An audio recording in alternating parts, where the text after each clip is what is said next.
welcome to Sort of My Podcast. My name is Vincent Herman, Vin the Human. Joining me today, James Odell, Alphaspecter. Say hi, James. Hey, you fucked the whole intro up. No, you fucked the whole intro up by railroading it, and I'm not editing that out. And also, joining us, Rachel Mullen, Miss Kitty Cosplay. What's going on? All right. So instead of the normal shout-out segment of the episode, we're actually just going to talk about our time at Lex-Con. So it's kind of a shout-out to Lexington Comic and Toy Convention. So we've been having a good time so far. We're in, what, day 2? Yep. Yeah, day 2. It's been a good time. Nobody can hear you nod, Rachel. So, anyways, as someone who's been, like, deep involved in the con, like, you're actually a part of the convention festivities. You're all up inside the guts of that con. So, what's it been like for you?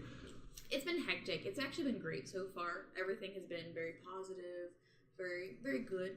As far as the feedback goes, Cosplay Central is doing really well. We've had a lot of people come down to the booth. Cool. Lots of fun stuff. We have an Iron Throne for free photos. I saw that, and you were dressed as Sansa today, so a lot of opportunities there, photo ops. How many swords are there, like, to use for posing? Not in the throne. There's none sitting out unless Brooks is sitting there with Longclaw.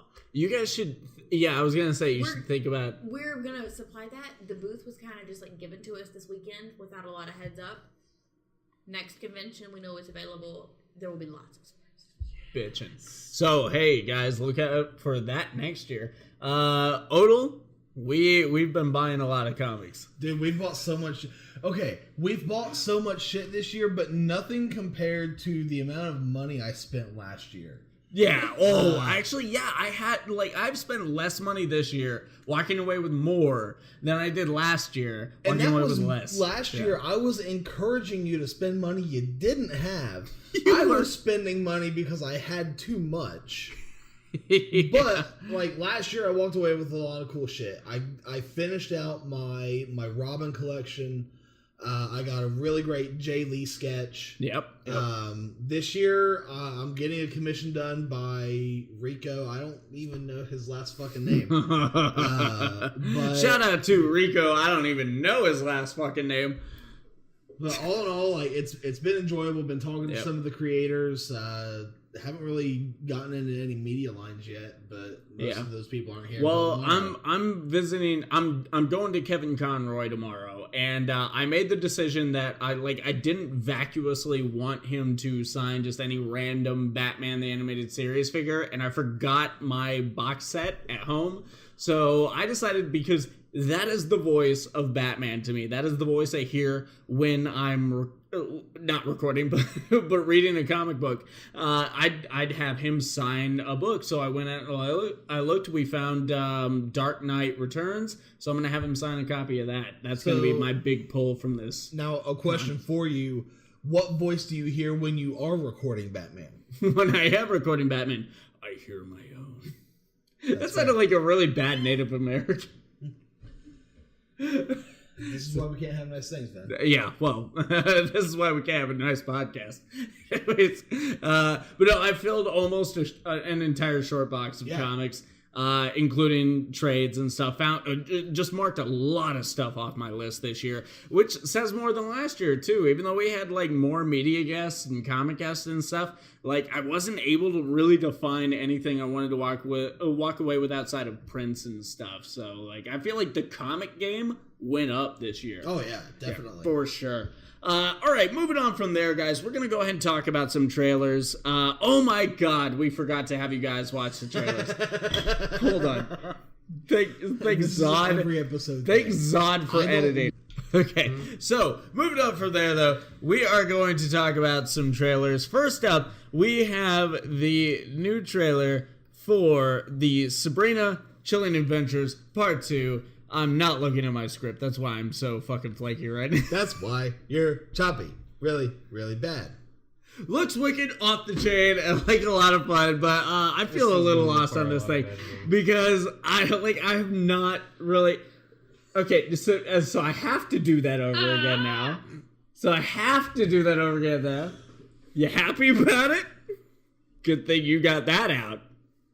looks wicked off the chain and like a lot of fun. But I feel a little lost, probably because I haven't seen the first season. Really, I saw the first couple episodes, which Odell, I think you're sitting at the same place I am. But Rachel, you saw this whole thing. You were all in. So, what are you pulling from this second trailer that we're not getting? Because it was really confusing to me. I see Sabrina becoming more of a woman and not a child. She's growing up. She's coming into her own. She is looking into a darker side. You know, the whole teenage rebellion, it's happening. But it's showing in a more mysterious, more magical world where things are a little bit darker than what I see. So it's like teenage angst amplified to... With Satanism. With Satanism. Woo! Amplified to the level that it feels inside but can't actually be physically manifest in the real world. But it shows her becoming a woman, and she's becoming her own. And chaos incarnate. Yeah, it's crazy. Yeah. So, adulthood. Who's the dude at the end of the trailer? Yeah, that one's got me lost. Satan. That's Satan. So that's Satan. Okay, so I'm assuming he shows up in the first season. Satan is handsome. You won't see his face. He's there.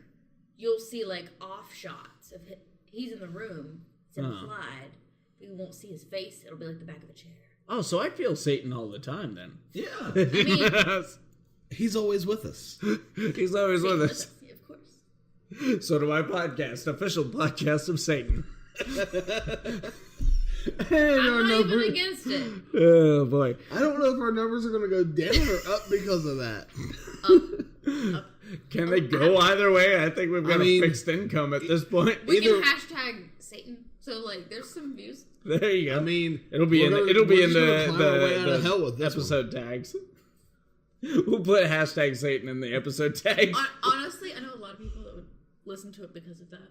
There you go. Added some like anti-religion Hey, we snagged people on the first trailer right there. Right. Moving on though, we've got the Stranger Things season 3 trailer, and right off the bat, this soundtrack is just amazing. I love it. Like this is so good.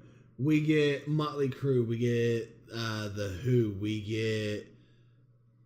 There was another. I think that was all that really played in there, wasn't it? Was that the only two? Bob O'Reilly and Home Sweet Home, yeah. I think so. Yeah, it just shades of the last season, because, like, the last season reignited my flames for Cyndi Lauper. Because of the snowflake dance. I was like, fuck, I love that song. And then I just went down a rabbit hole. Now I have a best hits on, like, cassette tape and Yeah, I got a lot of in a time of movies and TV shows having better and better soundtracks because they're using older and older music. Yeah. But what I think is fascinating about this trailer is, like, up until a minute 45, it really comes off like an 80s, like, summer teen drama. Then you enter the guy with the gun and shit takes, like, a hard right turn. It kind of seemed like once David Harbour popped on the screen, it just took a really hard left turn. And it's like, okay, well, now there's a guy with a silenced gun walking through a hall of mirrors. Yeah. Now we've got something like undulating and growing in a hallway. Like, what's going on? Like, Steve doesn't have eyes at some point? I swear to God. I don't understand that. Why? Like, did you see that? No, yeah, but like, what happened? I don't understand. I don't know. Well, I don't feel like There's we can no really context for hardly anything for the I don't last think half this of the trailer gives us anything to call. Like, I think if we doesn't. tried to call anything right now, They're we'd be fucking wrong. with us. Yeah. None of this is actually going to be in the show. They're going to pull an Avengers Infinity War trailer with us. Like, none of this is in this season. Except for they're pulling it to the extreme, and instead of like 1 or 2 shots made off, it's like literally everything you saw in this trailer never happens. Fun to fuck with people. Like, we're just kidding, guys. There's no season 3. You just get this trailer. I'm pretty excited about some of the settings in this, though. Yeah. Yes. The mall, the fair, like just The knowing these franchises, or well, rather this franchise alone, and just knowing what it could be, like, those settings lend themselves to so many possibilities. Like, if you can do what you did in a government building, what can you do with a fucking Ferris wheel, you know? Oh my god. Yeah, I'm pretty excited about this. It airs on Netflix July 4th, just a mere 4 months away from recording this. So yeah, a lot to look forward to there, and something like I feel like our whole childhoods have been building to. Toy Story 4 dropped a trailer recently. Yeah. Listen, I know I'm gonna cry when I see it. I cried during 3 when they were all about to die in the fucking incinerator. Well, that was extreme. They made those toys face death and come to grips with that. That's insane. Okay. Disney Pixar are sadists. They made them face death in the last one. In this one, it's going to be the heart-wrenching, like... realities of life and change. Yeah. Yeah. So, but you're also going to have the other story of a little girl losing her favorite toy. Used to, like, before I had kids, if I saw a stuffed animal or something on the side of the road, I would laugh. Yeah. Now, I realize, one, there is so much heartache behind that lost stuffed animal, and there's so much headache for the parents behind that lost stuffed animal. I have felt this too. Yeah. We get a lot from this trailer. I mean, just that line, to further what we were talking about, the line where Woody goes, like, I was meant to help children, but I don't remember it being this hard. Like, it's just, wow. This franchise has really aged with us.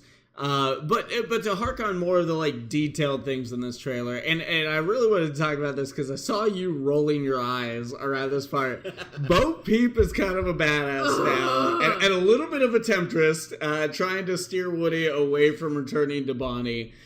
So explain the eye roll. Like, what was that about? What are you feeling? My initial is, why? Okay. Why is this a movie in general? But... The whole Bo Peep being a bad guy, it's weird. Well, now, okay, and I've heard a lot of people say that. There's been some suspicious activity the entire time. Well, I've heard people say bad guy, and I don't necessarily think she's a bad guy. Maybe an anti-hero at worst, but she's been on her own for an undisclosed reason. We don't know why yet. And she's seen the life of being a toy from a different perspective, and apparently this life has suited her, and it fits her and her personality. And so when Woody comes back into her life with this idealistic, still I need to be there for the child thing, of course she's gonna try and convert. I mean, like any religion. And so she's like, hey, why would you subject yourself to this one menial thing, like some sort of like butler plaything, when there's this whole other spectrum you've never experienced? Come look at this with me at least. And that's what I think it is it's more of just her trying to get Woody to see life on a different plane than he's familiar with. And I feel like that's why I'm hearing the word villain thrown around, because people hate change. People like are adverse to change. Fuck that. And I mean, people are adverse to change and maybe different perspectives. And so I think that's why I'm hearing villain thrown around a lot. And I will say that the trailer does shoot her that way. It does make her look... Yeah, it presents her... Because, like, for what? It's like a 2.5 minute trailer. For all of 2 minutes, it makes it seem like, oh, we gotta be there for the toy, and this is the right way, and we gotta be there for Bonnie, and we gotta get back to Bonnie. Oh, but wait, there's...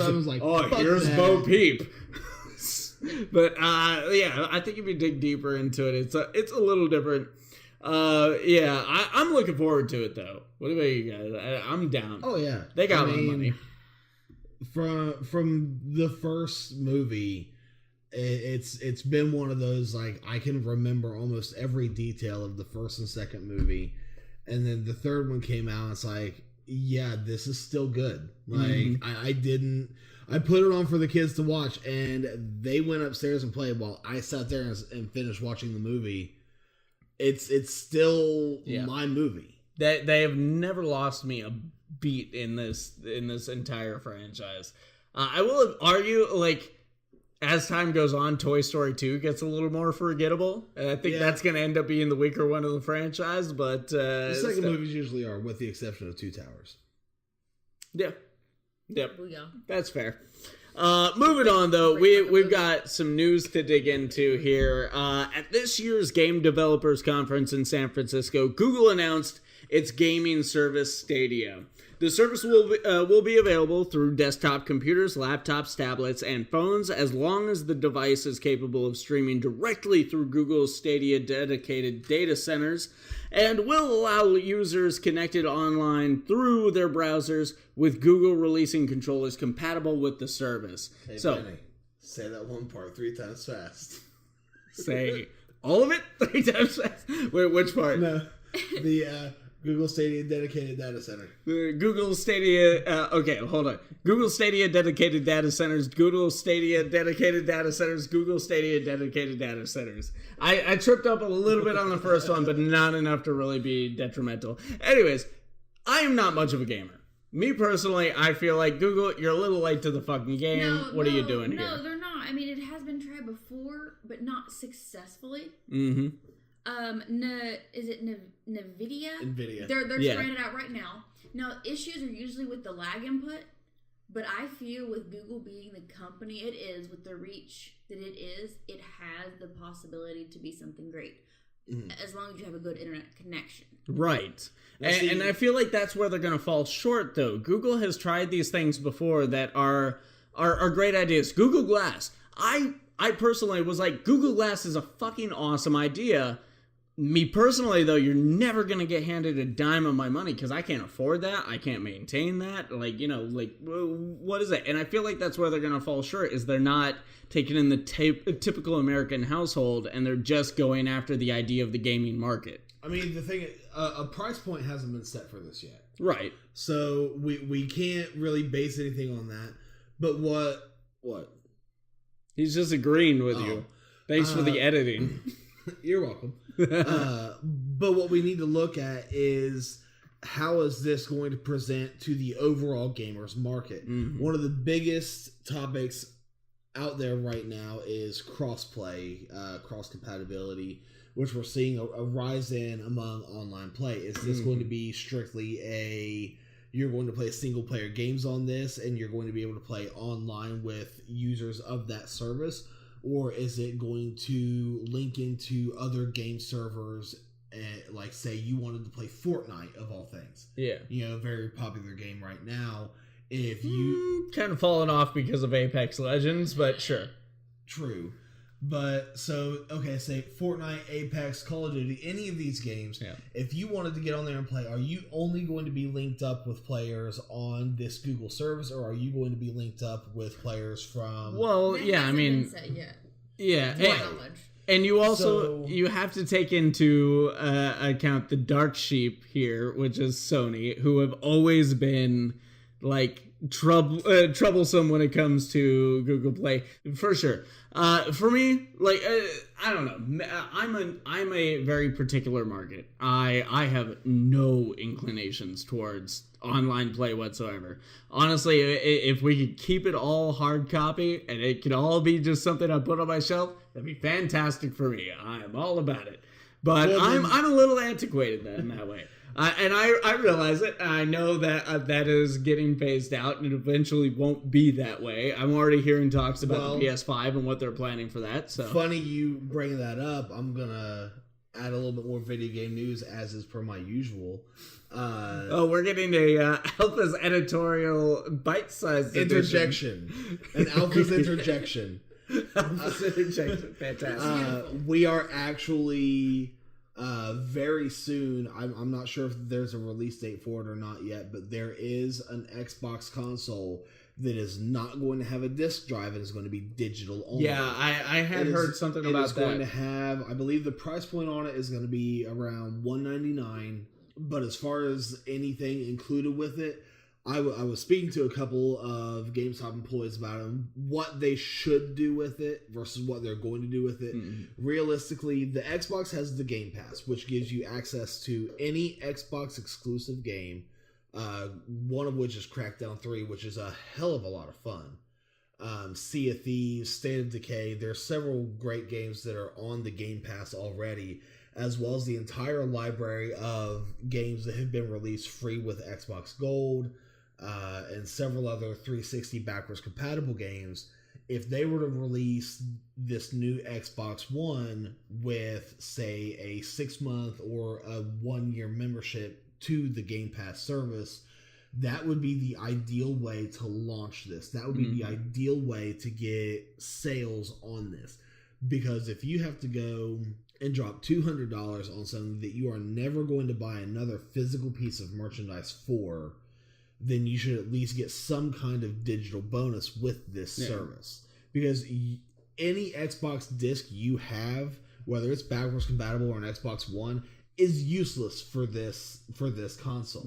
So they need to sweeten the deal somehow, or else I feel like it's going to really fall short. Yeah, and that's what I mean. I feel like Google's entering all of this game too slow. Like, if they wanted to try anything like this, they probably should have been a little bit ahead of it. For me, though, this is the death of gaming. Like, for me, I am antiquated. I am a dinosaur in the gaming thing, and I am not going to rush towards the thing that requires me an internet connection.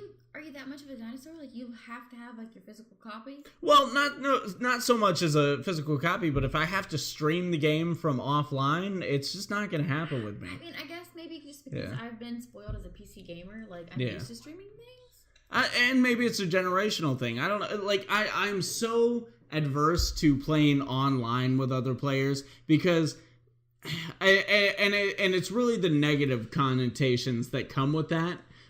It's if a 13-year-old is online calling me a pussy, that's not going to sit well with me. See, but if this guy is sitting next to me split screen and he starts talking shit, I can leech punch him in the arm or talk shit back and like it's all good.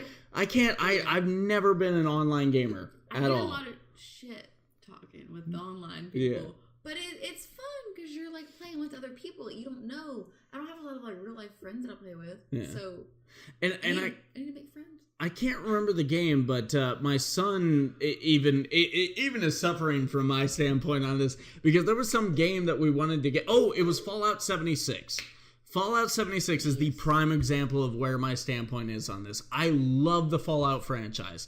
Everything I heard about Fallout 76, everything I've seen from Fallout 76, I want it. I want this to be the game. No. But it becomes... heartbroken. Yeah, it becomes... If you can play so long by yourself... then it's over. You either join a squad or you're fucked. Let me explain. And I don't even know the hardware bullshit behind it. But it's horrible. There's no reason. I gave up. I bought the Tricentennial Edition, like what, $80 on release, and have maybe 3 hours logged in the whole game. Mm-hmm. And what, like a month after release, they dropped the price on it? Not even a month. I'll tell you where I fell off. When I found out you absolutely had to be logged into PlayStation Plus, I was done. I don't have it because I don't need it. Fallout with Fallout. My Fallout with Fallout was PlayStation Plus. Nah, don't have it, don't need it, don't want it. All the other games were so great. And they just took a shit and slapped 76 on it and handed it to us. I think this will be... And I prepaid for that shit. This will be a teaching moment, though. And I feel like... broken. I was planning a cosplay and everything, and they just fucked me. I feel like we'll see the teachings of this reflected in Elder Scrolls 6, though. And so long as they don't pull this bullshit with Elder Scrolls 6, we're good. Because you know what? We got Skyrim, bitches. Like, people are still willing to pay $60 for Skyrim, so... all day. I don't question it, because they fucked me. Yeah. No problem. So you fuck up... Skyrim's what? Coming up on 8 years old. I have bought... Honestly, they could put just something new, step a new sticker on it and give it to me. I'll buy it. Just give us some new DLC. Just give us new Skyrim DLC. 5.1. They could call it Skyrim 5.1, and it's going to have like one extra quest line in it. I will say this. People will drop the money right then and there. I bought 5 different copies of Skyrim for various reasons. Every copy that's ever been made. I have it on my Steam account. What? Okay. One of my reasons. I'm not gonna lie. I have put serious consideration into getting it for my Switch, just so that when I have to work Sundays at work, I can go and play Skyrim. Yep. Skyrim on the go is like a perfect reason to buy it. Why not? I'll say this. I will accept that the Xbox was superior to the PS2. I will accept that as far as engine-wise, Xbox 360 was better than PS3. Graphics-wise, not so much. But anytime I see anyone with an Xbox One, I ask them why they have a crappy PlayStation. But I bought an Xbox 360 because I was tired of Skyrim crashing on my PS3. So I bought an entire console just so I could play Skyrim. And I'm considering doing it again because I want Skyrim VR. Skyrim it's is like such a big commitment. Like, you get in, you like, start this game. So, you get into it. You lost your relationship. Your significant other is fucked with you. Me and my significant other at the time. You're done creating your character. Me and my significant other at the time, we disappeared for 3 months. Odell, you can attest to this. When Skyrim came out, did you hear from me for 3 months? For I was gone. 3 to 6 months, my friends thought I was like pissing a bucket at my computer. They were like, "What is going on? Done. You've not left." She has rigged up a catheter and an IV for food. I put so many hours into that game. It is embarrassing. Like, little known fact, she used to weigh 600 pounds thanks to the Skyrim diet. The Skyrim diet. There it is. I didn't have a life outside of the game. You know what? I really wish they had taken that whole VR thing to the limit with that. Did you guys see that apparatus where it was all walking around? Yes. I would do it. God. 100% sold. I'm waiting for the day I have that option. Like, let's fucking do it. I'm waiting for the I have that money. I'm waiting for the fucking Not holiday. even that I will option. pay it. That money. I'm waiting for the I will go holiday. into debt up to my fucking eyeballs for that. I'm already in debt up to my eyeballs. To bring this conversation about this new Google console to a close, Skyrim's pretty awesome. Moving on. The day we've been waiting for 4 months. Oh, there she goes.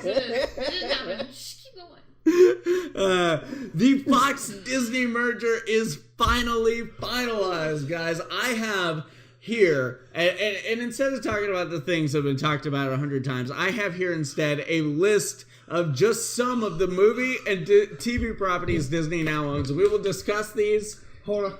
No, you can't cherry pick right now. Let me read the fucking list. I just have to IMDb real quick. Continue. Okay. I just gotta find his name. Some of the movies on this list: Planet of the Apes, Alien, Predator, Buffy the Vampire Slayer, M.A.S.H, The Mary Tyler Moore Show. We know that's gonna make a big comeback.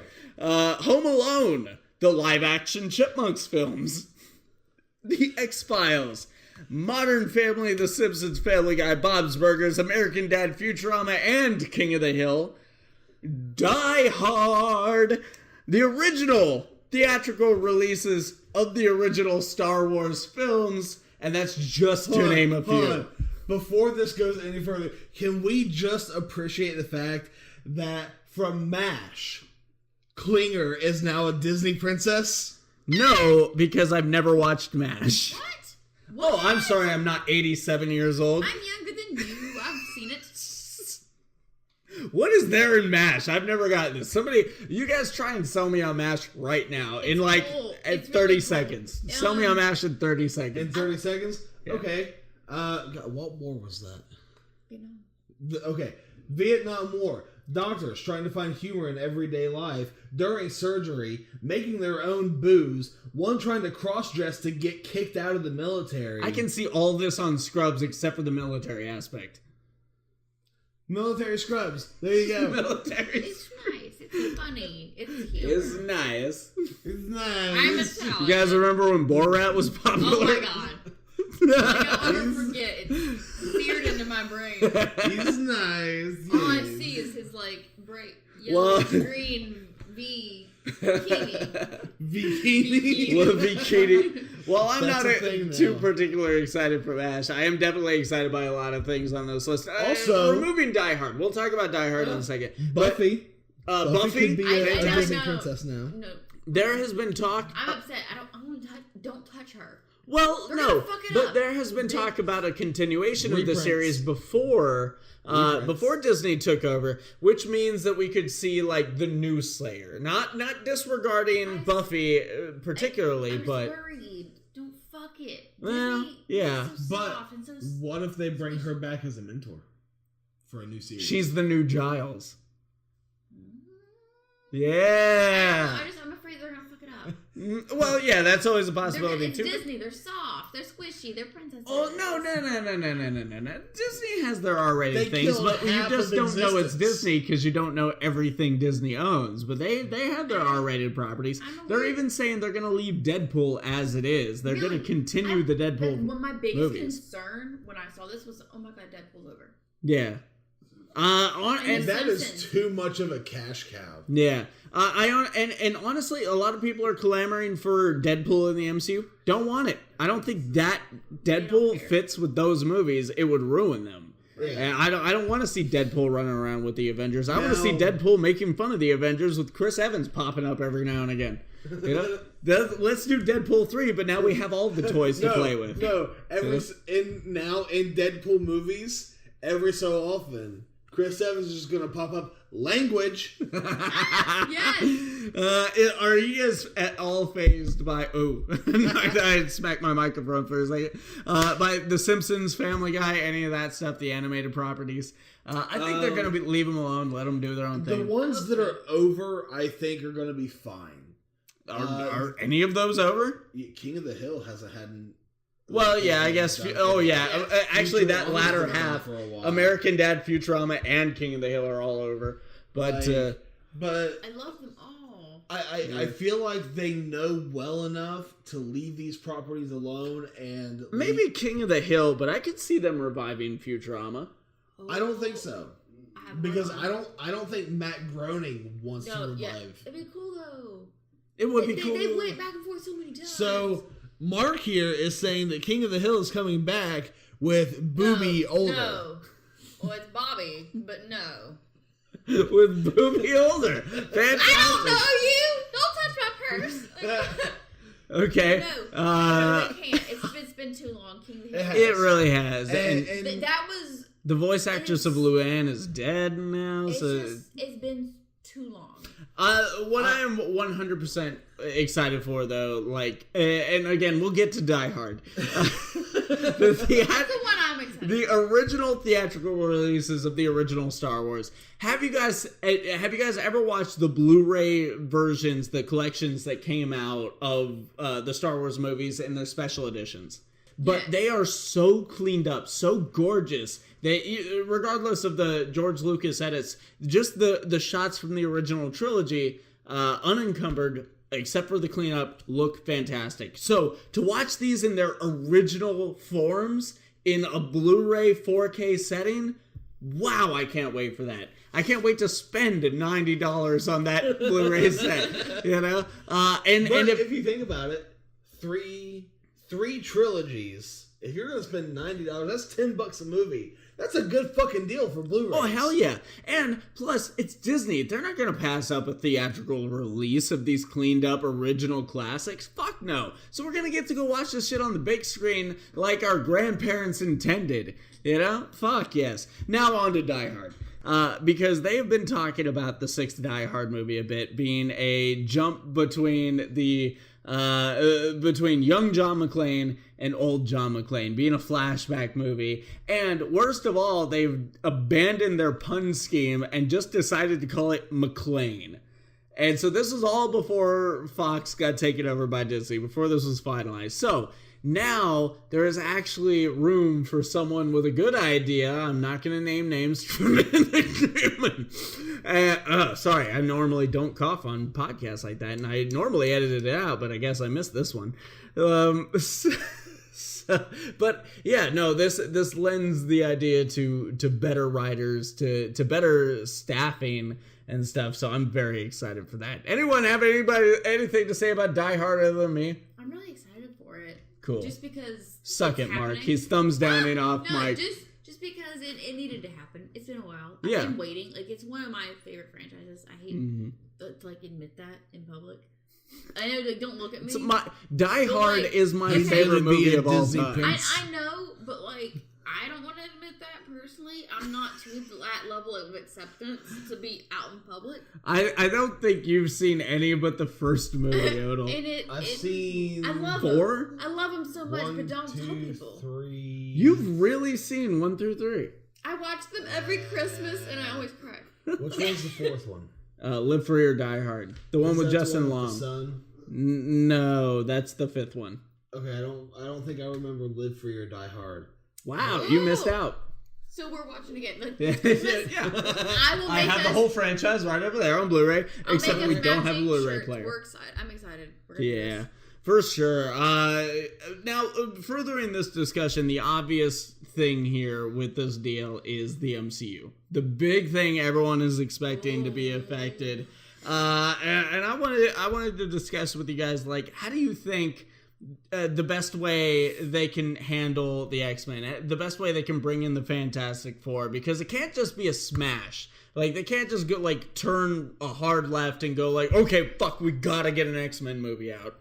You know? The best thing they can do is not fuck it up. Well, yeah, but I mean, we're talking. Don't touch it. We're talking about Kevin Feige's MCU, and they have a very good track record. It's here. going the right direction. Mm-hmm. Already, the ship is sailing a very solid course. Well, you also have to think things are changing very quickly here soon. I feel like if they just roll with the tide, they just stick with it. I think what they need to do is if they need to put anything forefront, Fantastic Four. Fantastic Four needs to be the next thing they go for. They're not going to get their own movie for a while. They are going to be integrated somehow into Phase 4. Well, yeah. They're going to be, I guarantee you, they're going to be brought into a different movie. Do you know how many movies we have announced for Phase 4? Spider-Man Far From Home and Black Panther 2. With talks, not an official slated Doctor Strange 2. Like, so Fantastic Four can go anywhere in there. Well, but the thing is, with the backlash of the movie that shall not be named, I don't think they're going to be in any rush to make a standalone Fantastic Four movie. They're not in any rush to make an Incredible Hulk movie. No. I think you're applying typical studio logic to this, and we're talking about Disney MCU. We're talking about a franchise that came right off of a terrible reception to Amazing Spider-Man 2 to hard leaning into Spider-Man Homecoming and Spider-Man being in Civil War. They rushed that shit out, and it was perfect. So when it comes to the Fantastic Four, you think Kevin Feige is going to shy away from some shit that came out like 3 years ago? Fuck no. He's going to go like, look, here's how I have it planned. Here's how I've had it planned for like 5 years, and it's going to be amazing. You're going to give me all the money. You're going to love it, and then you're going to shut up and come see the next Avengers movie with the Fantastic fucking Four in it. I don't know. I still think they're going to be introduced in another movie. I don't think they can wait too long before they get their own. Well, maybe an end credits scene, sure, but I'm not talking like end credits. Like what? I feel like what can they be introduced in? Possibly. Like what is the one thing that could introduce them as like side characters? They've been talking about a Namor standalone movie for a while. Yeah, and Fox was. Yeah, but now amazing. You throw everything Fox was doing out the window because that's not happening now. Now that Disney has all these properties, a Namor movie can be done right. It can be done justice. That would be the perfect way to introduce the Fantastic Four. You know what? There was something I read where it felt like somebody was teasing Namor being a part of a movie as a side character. But he's definitely not going to get his own movie right out. I can't remember exactly, but I do know one big theory is in the Spider-Man Far From Home trailer, you see the Stark Tower, formerly Stark Tower, Avengers Tower, being under renovations, and infamously, the Stark Avengers Tower is the Baxter Building. And so it's many believe that the first introduction is possibly going to be, or at least the first leaning and hint is going to be in Far From Home. It very well could be. I honestly don't see them sitting on this franchise very long. I see them, but with Far From Home being so far into production before this deal was finalized, and Far From Home was pretty much complete before this was done. Civil War was already half shot before they got Spider-Man, and they cast right in the middle of shooting. We're talking about, again, you're thinking about normal studio logic. I think Disney Marvel Studios is above that at this point. They can do anything they want at any fucking moment. At some point during Spider-Man Far From Home, if they wanted to, I'm pretty sure they could figure out how to secure the rights to Batman and just throw him in there. Yeah. This is my feeling towards it. Anyways, a lot going on there. To sum this up, I think they're gonna draw X-Men. That's where they're really gonna play the long game. X-Men is something that they're probably gonna give you tastes throughout this movie here, this movie there, and then we may not even see a big come together Avengers film. We'll probably see an X-Men film as that big event film for this next phase. I don't know. I wouldn't be mad. Yeah, I'd be okay with Like, I can see both because of what we're building towards right now, with the Skrulls finally being introduced and everything that we know in comic continuity going forward. We could lead into a Secret Invasion storyline with this. Mm-hmm. Now, granted, X-Men, Avengers, like all of these teams were big parts of that storyline. So that would be a perfect time to start introducing these characters. The Skrulls being the perfect scapegoat as to why we hadn't heard about mutants. Because Kevin Feige has said that Secret Invasion is not off the table. Right. You know, there are very few things that are off the table when it comes to him. Yeah. So that being said, if we do end up going the route of Secret Invasion, then we have all of that build up to go to, which can bring in Fantastic Four, X-Men. Hell, we could get so many different teams just for that because of the Skrulls. Like, that brings an entirely new element of retcon without actually retconning something. Can we kill the heat? It's coming out. It is I don't understand bad. why. Wow. It is bad. Odell, will you hand me a beer, please? Good call. Mark positioned his chair So perfectly. you top lock, so you can't get up. No. He's got it perfectly so you can open the fridge. And Odell moved it. Okay, we are bringing this to a close. From there, we are going to take a dip into the phone booth. Thank you for that, Odell. It's time for the news, the phone booth news. Odell, get your stopwatch ready. You're the timekeeper. Oh boy, this is gonna be fun. You're drinking. Get the stopwatch ready. You're about to see a disaster in action.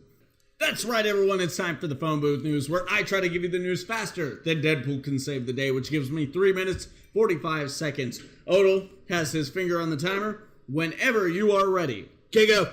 In video game news, the Behemoth has confirmed that the co-op beat-em-up Castle Crashers is coming to the Nintendo Switch and PS4 this summer with access to bonus characters like Pink Knight, Necromancer, and Blacksmith. Arc System Works has added DBGT version of Goku as the newest premium DLC fighter for Dragon Ball FighterZ. To celebrate their 50th anniversary, Konami is releasing a series of collections. The Arcade Classics collection will include Gradius, Gradius 2, Life Force, Twin Bee, Thundercross, and Haunted Castle. The Contra collection features Contra, Super C, and Contra 3, The Alien Wars. And Castlevania collection will contain Castlevania, Castlevania 3, Dracula's Curse, Castlevania 2, Belmont's Revenge, and Castlevania 4, skipping over the infamous second sequel, Simon's Quest. Bullshit. Arcade Classics will be available for PS4, Xbox One, Nintendo Switch, and Steam April 18th, with Castlevania and Contra coming early summer 2019. In comics news, Detective Pikachu is coming out this summer, and Legendary has revealed it's bringing an official adaptation to fans as a graphic novel this summer. After 69 years with the company, legendary Marvel Comics and Will Eisner award-winning artist Joe Shinnott, now 92 years old, announced his retirement from comics with the release of his final Sunday edition of the Amazing Spider-Man comic strip, which Shinnott has been inking since 1992. Not an episode if I don't fuck up someone's name. But following the ominous trailer in last week's books, Marvel Comics announced that superstar writer Jonathan Hickman will return to the publisher for a currently unknown book, possibly slated for release in July. In TV news, Deadline is reporting that Anson Mount and Rebecca Romijn are not expected to reprise their roles as Captain Christopher Pike and Number 1 in the 3rd season of Star Trek Discovery. In movie news, Marvel Studio President Kevin Feige has revealed that the first 3 phases of the Marvel Cinematic Universe will collectively be known as the Infinity Saga. According to The Hollywood Reporter, Florence Pugh, who played Paige in the WWE film Fighting With My Family, is reportedly in talks for a role as an unidentified spy in the upcoming Black Widow MCU film. In an interview with JoBlo.com, producer Peter Safran has now confirmed that James Gunn's The Suicide Squad is a total reboot. Good. Announced by lead actors Alex Winter, a.k.a. Bill S. Preston, and Keanu Reeves' a.k.a. Theodore Ted Logan on Twitter, the 3rd Bill and Ted movie is set to release August 21st, 2020. In other news, the WWE has officially announced their partnership with Garbage Pail Kids brand to feature WWE wrestlers in the style of the iconic Topps trading cards, and that is the news. 309. Yeah! Did it again. saved Only the fucked up day. 38 fucking My times. friend James does artwork for Topps trading cards. Really? Yeah, James Michael Hammond. Do you think he'll be working on that? I have no clue. It's mostly his own things, like nerdy things, comic book things, that kind of stuff. But he does a lot of really cool shit. Well, that's pretty rad-ass. J. Michael Hammond on Facebook. J. Mike Ham? Yeah. J. Mike Ham. That should be his fucking Instagram He tag. does cool shit. So what in the phone booth news really grabbed you guys? What are you excited about that happened in there? I love that the MCU is sagas now. That says that they're like, I'm excited for that. expect 40 more fucking movies, bitches. That's what that says to me. I'm okay with that. Yeah, I'm down. The more movies, the better. I'll take There everything was they'll give something me. in there that I was going to comment on. I don't remember what it was. I think So, I think it I'm was gonna in need you movie to news. Scroll I think through that a little bit. I think there was an announcement that the life story about Alphaspecter's run through the ranks in gay porno was going to be something. But side talk. Last episode, did you talk about James Gunn? I did. Okay. I did talk about James I Gunn didn't being have a chance to look at reinstated. that. I also I mean Oh, no, fucking that happy. was oh my I'm god, so right? happy. Okay, so like I am a woman. Okay, and like Really? We when hadn't you noticed. get down to like there's like the I don't want to say like the minority type stuff. Okay, what he said was a racial issue. Oh, I He mean, there said was some fucked up. there like, was a okay, so- lot of so fucked I up wanna- shit. I wanna Again, you can fall hear our back on thoughts on that in me being episode a 53. female. Me being a female and Yeah. taking offenses to certain things, like I understand a lot character growth as a human being. I am a lot better person now than I was 6 years ago. Mm-hmm. And so I can only imagine the same for him. And I think what we discussed at length when the story first broke was separating the artist from the art. Whatever he tweeted Yeah. Right. in back then does not affect how I feel about the Guardians franchise. Some suspicious things that I would not Well, want the public to know right now. And I saw something and I shared it recently, and it was something along the lines of these things are both simultaneously true. Someone is allowed to grow beyond what you know them as previously, but you are not required to forgive them and accept them as they are now for what they have done to you previously. That's fair. I love that.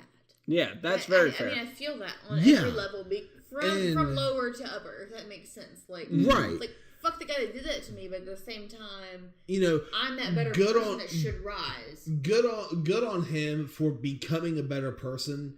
There are going to be people that are not going to forgive him for the things that he did. Hindsight is quite a bitch like that. Yeah. That's their You'll never right. get away from it. Right. And he has publicly apologized. You're never perfect. Mm-hmm. Right. Everybody's not going to love you. But the fact especially that myself. Disney came and gave him a second chance, and I think they realized through all of the backlash through everything that he did publicly coming through this, the way that he handled himself and everything else. And that's believed to be why they, because apparently he was, rehired months ago. There was just hoops they had to jump through because he had already signed on to the Suicide Squad and stuff. And I guess the caveat was that he would work on Suicide Squad first and then come in and do Guardians. So unfortunately we gotta wait on Suicide Squad, whatever, for Guardians 3, which was supposed to start filming this past January. Yeah. Yeah, that's not happening. So, yeah. But, anyways, moving on from there, guys. We got one more segment for the show, and it's where we're going to get caught up. This is the part of the show where we tell you guys what we've been checking out, what we've been listening to, watching, playing, reading, all of that. Me personally, not a lot has been going on. I've been gearing up for this con. I guess I now own Star Wars Battlefront 2, and there's kind of an interesting story about that, because I went into this little mom and pop type thing, and they had all more of a thrift outlet type stuff, and they had the game for $25, and I haven't checked on the price of this. I've been wanting it for a while because I heard the story is really great. Big Star Wars fan. So I was like, okay, cool. I just want to check and see if it's any cheaper anywhere else. So I bring it up. GameStop and Walmart have for around anywhere between $9 to $15 brand new. So I bring it up to them. I show them on the website. I'm like, brand new. Look, here it is. I can get it for $10. I'll give you 15 right now. So offering them more than what I have to pay for it and stuff. And they put me through the ringer of oh no, that's a brand new game in packages. And they even called back the lady who I guess makes the prices, blah, blah, blah. And I was like, oh, okay, fine. Whatever. I'm not going to get it. And so I had 2 DVDs in my hand, a copy of Tobey Maguire's Spider-Man 1 and Spider-Man 2, but these came with episodes of Spectacular Spider-Man on them. And they wanted $5 a piece for them, which you can find in any thrift store for $1 a piece. So at that point, I was done. I was like, no, I'm going to put these down. I'm going to go out. And then on my way out the door, they're like, well, we do have all these great items for only 25 cents a piece. And they're basically calling me cheap on my way out the door. And I'm like, no, I'm not cheap. You think you're fucking Walmart. And that's the problem here. So I impulse bought Star Wars Battlefront 2 on GameStop app. Why not? Because I was angry. But now you have it. I didn't have to buy it. Yeah, I've had it for 2 weeks. I haven't popped it in once. Not at all? No, not once. Yeah, I will. I'll get around to it. It's just I'm not much of a gamer, and I really put certain games up front. Like Spider-Man, I was all in. Spider-Man PS4, I was all in. But Star Wars Battlefront 2, now, especially now that I own it, it can wait. I'm looking forward to Wrestlemania 35. Yeah. Are you a wrestling fan, Rachel? Okay, so I really, really like wrestling. I don't keep up with everything that's going on as far as the drama and stuff. When the divas come, I was gonna say so I have been a wrestling fan since the fact that I was allowed to I took the classes in high school, conditioning classes, where I did the weightlifting with the football team and the wrestling team. I went to everything I could. We weren't allowed to have girl wrestlers where I was because rednecks. Yeah, they don't accept the fact of gender equality. Right. Oh my god, I can lift weights, but not in public. So we couldn't do that. But I've been wrestling. I love it. I like watching it. I want. And to the divas, or well, not even the divas, the women's division. Yeah, I'm talking from I've wanted to be a diva since I was a child. Yeah, they don't even call them that anymore. No. Well, and okay, here's the problem. It's cool. I fell off at a certain point, and it's around the time that they were instituting the divas and everything. I was like, nah, this is nothing. They're bringing in nothing. That's when I got hooked because of the Attitude Era. The attitudes. Yeah. the outfits. Like they had like the whole thing, and that really got me. What brought me back in was the women's division, because regardless of whether I was actively watching or not, I always catch the Royal Rumble, I always catch Wrestlemania. And so a couple of years ago, I caught Wrestlemania, and I was like, holy shit, these women are stealing the show. Like, these are the best good. matches on the card. And they're like physically doing shit. Yeah, oh yeah. They're nailing it. And so I started watching actively again, and I realized they were bringing in decent talent, and I'm now finally watching NXT. But you should watch some of the drama. This Ronda Rousey thing has been very interesting. I Ronda. I'm in Twitter, Yeah. you know. I think it was... I'm gonna kick her ass one day.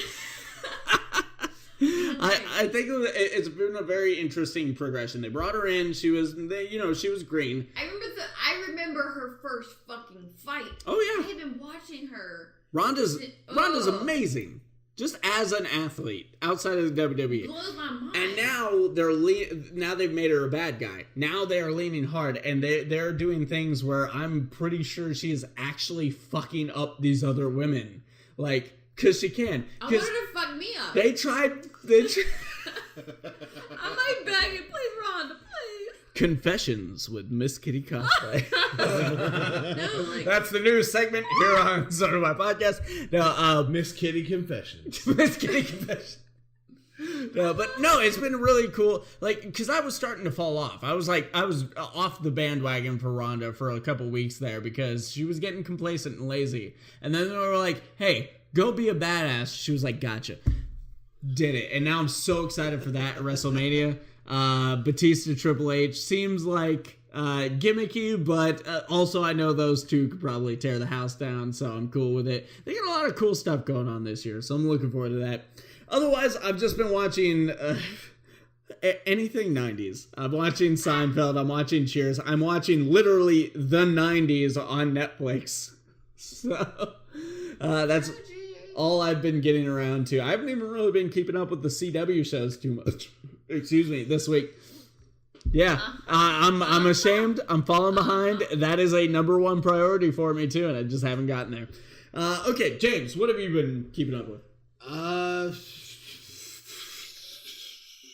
He's really trying to come along in the whistling community. He's not doing so well. I have started Umbrella Academy. I'm a couple episodes into Punisher. I haven't gotten a whole lot of time to sit down and like try to get through some of these shows. I've almost finished season 1 of Happy. That's another one I gotta get to. I've got. I'm ready. Oh my god! Like going through this season, I have like half of the last episode to get through, and I'm done. Go sit in the corner and watch it because we gotta talk. We'll do Suds and Buds. You go watch Happy. Okay, that's fine with me. But no, I've since day one, I've been a big advocate for the game Anthem. Mm-hmm. I got pointed at. I hope that's a good sign. So he was super fucking pumped about Anthem because. Hold on. PlayStation or PC? Okay, yeah. He doesn't get an opinion yet. Okay, and I know this is the only time. This is the only time I'm gonna chime in here. I don't have much of an opinion. I have no interest in the game, but I have been reading a lot of stuff where a ton of people are just like, no, fuck this game. Okay, what happened is PlayStation users ran into a critical error bug. It did not officially brick any systems. What? You're karate chopping the table, and you're the one who pointed out that nobody should do that. Okay. It did not officially brick and make any systems not work. A full power cycle hard reset on a system brought it right back to life. They fixed it. While yes, that is a huge fucking mistake on their part. Like, you shouldn't launch a game that's going to crash a system. That was the same thing Skyrim had. Right. But yeah. Everybody. And unfortunately, they don't have the benefit of being Skyrim. So I have finished the main storyline. I take it you have the game, and haven't had a chance to finish it. So I'm going to go ahead and introduce from off mic Ronnie. So if you want to speak up and talk and defend whatever it is you're defending. It's because it's EA. Everyone hates it immediately. I get it. I think EA pushed it out early. They did. I think BioWare needed time. I think given 6 months, they could have had a decent game coming out. They could have. Their loot is crap. It's not even... They would have waited 6 months. If they would have done the demos 6 months beforehand, if they would have done more testing weekends, they would have worked out a lot of these issues. Guys, I don't know if this is fuck Anthem or Anthem is awesome segment. I don't know what's going on. It's a little bit of both. I am really happy with how Anthem. Fuck Anthem. They're awesome. But it could have been better. It could have been better on release. That's why we're upset. It could have been like they talked a big game. EA's release was gorgeous, and the game they brought out is nothing like that when they were doing the E3. And I can completely agree with that, but right now, having played through the main storyline, interacted with the characters, everything. Legitimate penis, Jeff. What? There's a painting on the wall where the chef looks like a penis. We'll touch on that here. We'll touch the penis We're here. Over an hour here, guys. We gotta start sharing this fucking thing up. Do we have anything interesting to say about it? No. You know what? You just went on for like 10 minutes about your Battlefront 2 story.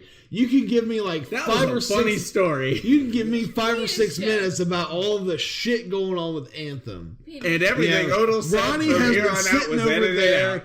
Ronnie has been sitting over there on the couch, quiet this whole time, and now he's wanting to chime in. You're going to deny him this airtime? I wanted to chime in through a lot of this. I have so many discussion points. Yes. But yeah, like PlayStation owners got. And then he muted Odell's mic because he has the capability. That wouldn't surprise me. On. And then Odell took all of his mics home, and Vinny had to start from square one. Okay, I can afford one. I only need one at this point. That's true. Yeah.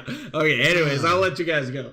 But the main storyline was gripping. Had a hell of a twist to it. There's a story to this? I wasn't aware there was a story. There's a campaign. There are side quests and everything. That just tells you so much about gaming advertising these days. Because honestly, I would have believed it was all online. They didn't really do much for. They showcased each javelin, but they didn't do much of any advertising for this game. And what they did do made me think of multiplayer. They've always been like, they say that they're like very talkative and open with their people, which they are. Like, they're always active on social media talking about what's going on, and they're trying to do a really good job. But I also think they're like trying to like give you something to like root for in a way, because they're like slowly introducing it. But like, the issue is they're not like the end game. Like, the campaign's good, but the end game, like, you're after you get to level 30, you have all your javelins, and you've built them all up. Now you've got to get like the masterwork and legendary gear, and they're saying either shower everyone with loot because you have tons of incentive to get like all the inscriptions and shit, right? Or you take it all out, and you just give us like more stuff. Now I am close to a 10, 11 year WoW veteran. Yeah. Like, I play WoW for way too long. You're right. But one of the things that I'm used to, and one of the things that I'm seeing that they're going to be doing, is how they're doing their story chapters. Right. You know, that to me is essentially, okay, I have finished the main story of this game. They have left it off to move on further. We're going to have time to play the strongholds, the dungeons, and everything that's currently out right now to gear up our characters. So that way, whenever they drop this next chapter of this ongoing story, we will be ready to move on into it and be ready for the next challenge to come. I'm okay with that because of what I have been, I guess... well, here's the thing. I can't think of the word.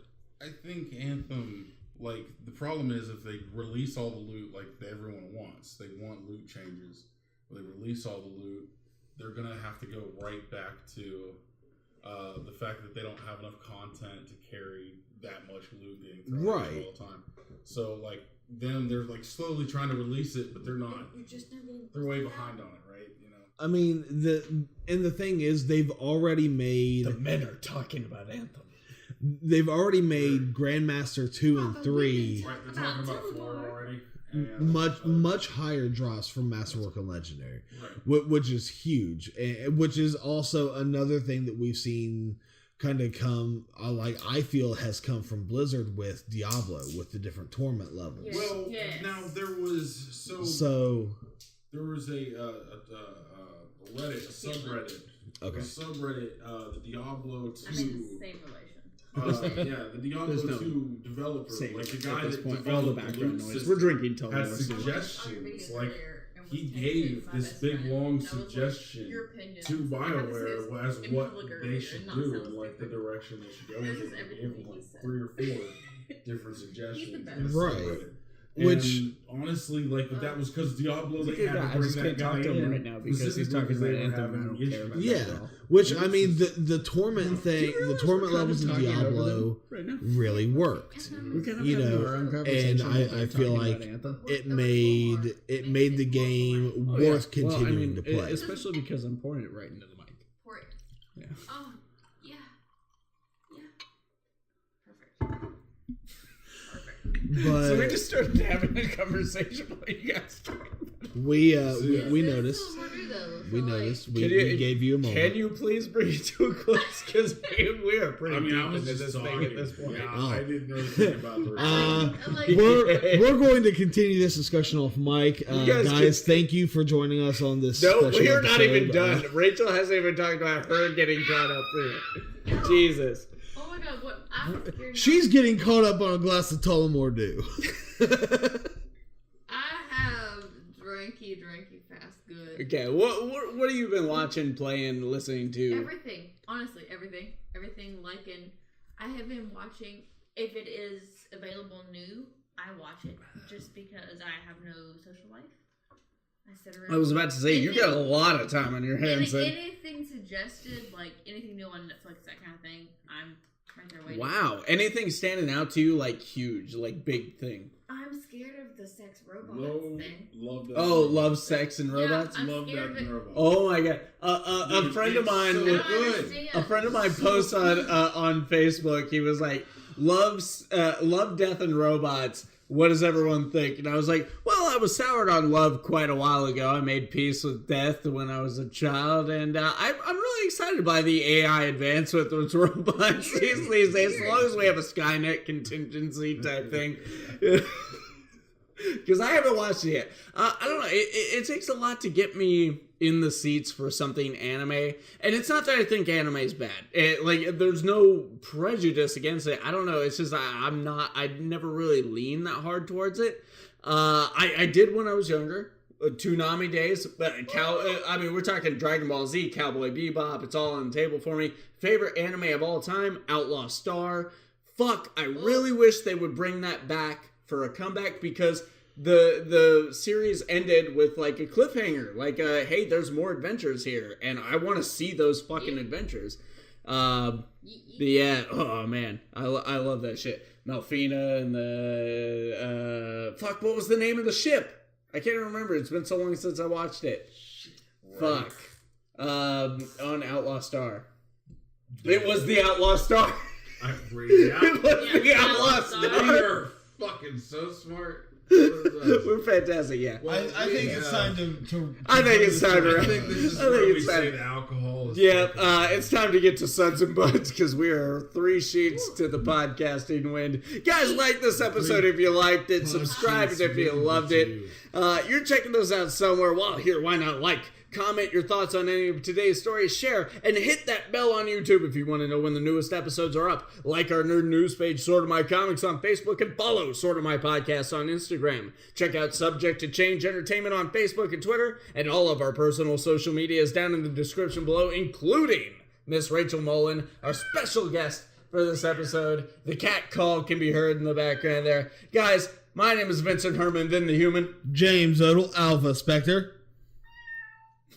And cue that feline outro music.